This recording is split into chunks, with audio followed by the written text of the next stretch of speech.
hi there. I'm a shy, retiring kind of a clinical scientist kind of person. My natural habitat is the university and dreaming spires of Oxford. So I ask myself, what the heck am I doing here in Anaheim? You see, what I do, I spend my time teaching, writing, running large-scale clinical trials, and publishing papers in high-impact medical journals. This is not the kind of work I normally do. But the reason why I'm here is that this seems to me and to most of my colleagues like one of the most critical opportunities to change public health that we have seen maybe in the last 50 years, maybe even this century. When I got the opportunity, when I was invited to come and talk here, I jumped at it. And every one of my colleagues would have done the same. Because when you take one of the most dynamic companies in corporate history and you add to that the most effective, the most therapeutic, potent beverage that we have in the entire functional food and beverage market, and you add to that the most intensively researched and most clinically proven and most effective natural ingredient to enhance immunity that we have ever come across, and you have a tool to change and improve public health, the likes of which we have never seen before.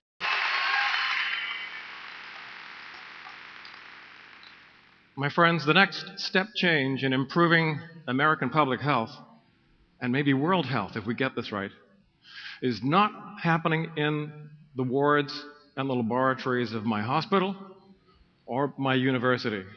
This is ground zero. This is truly the nutritional and public health equivalent of the Manhattan Project, and you are it.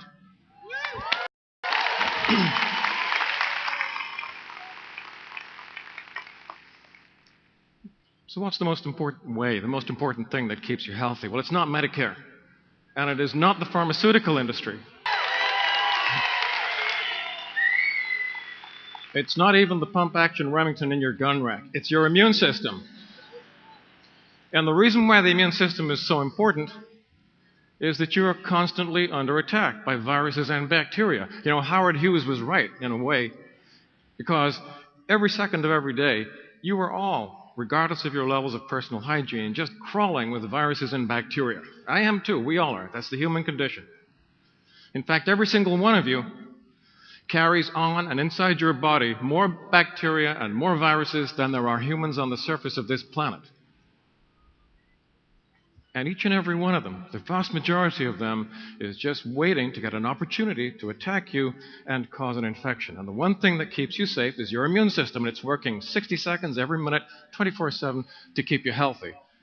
And a lot of the time, it works okay.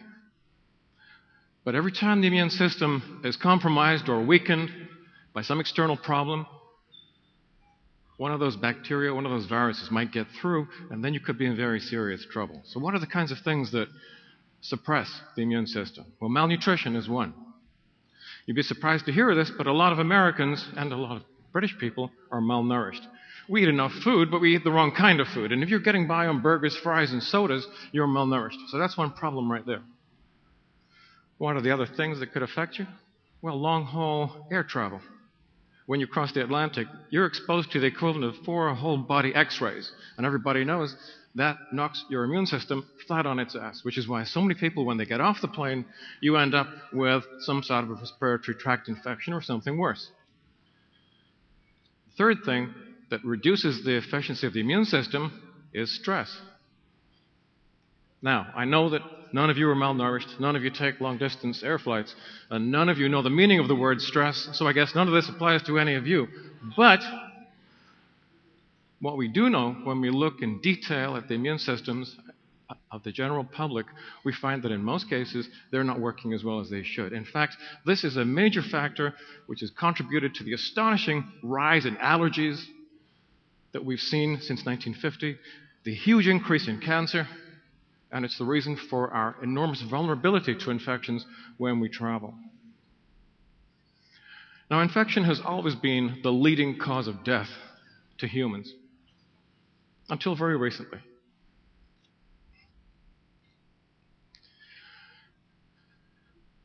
And even Walt Disney knew this. And I'll explain why. Because in an age when people were still living crowded together in unsanitary conditions, infection was never very far away. You never knew when it was going to knock at your door, when it was going to come to your home, your family, and take away a parent, a partner, or a child in a matter of days. Scary stuff. And so what we do when we find things like this that are so frightening to us, so alien, we dress them up. That's what the function of folk tales is, fairy stories. Now, the original of this story, The Sleeping Beauty, the princess who pricks her thumb on a spindle, and she then falls into a deep sleep for 100 years until the prince arrives and makes everything better. But you know what the original of that story is? The original of that story is not a princess, it's just someone, some girl, some boy, pricks their finger on a rose or a knife. A bacterium enters the blood. They develop septicemia. The bacteria runs right through their bodies. This girl, let's say it's a girl, over a period of 4 to 5 days, she falls into a coma. And then she dies. She doesn't wake up. There is no prince. This is what life used to be like. And of course, when infection came, very often it wasn't just affecting individuals. Because you don't have to go back too far to go back to the time of the great epidemics, the great plagues. And I'm going to show you another cartoon now, which is a little more realistic. This is a medieval cartoon. What it shows you is something called the Dance of Death. New bacterium comes to town. It hits target 0. The first person gets sick. They die. And before their body is cold in the ground, other people who have acquired the bacterium or the virus from this initial case are starting to die. So they're following him into the grave. These kinds of diseases wiped out entire communities, cities, families.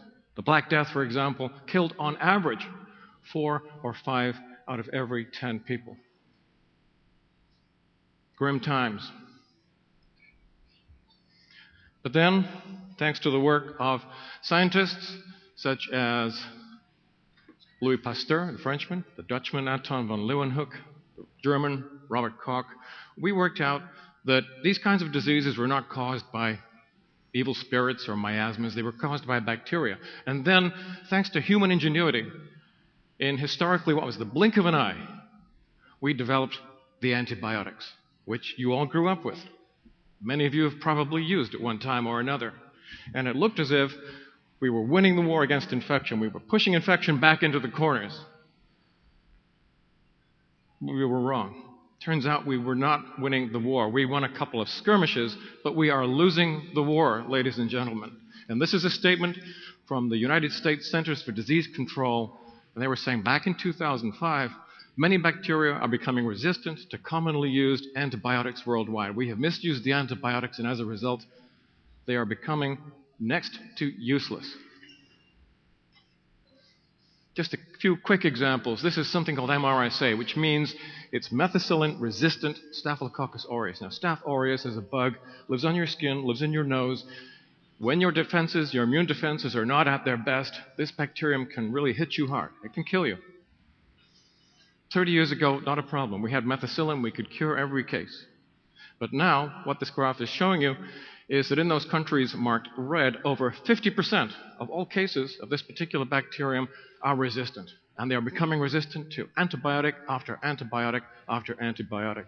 It's so serious now that some of my specialist colleagues, my medical microbiologist friends, when they get sick, if they require surgery, they say, don't take me to the hospital. I would rather be treated at home. Hospitals are just too dangerous.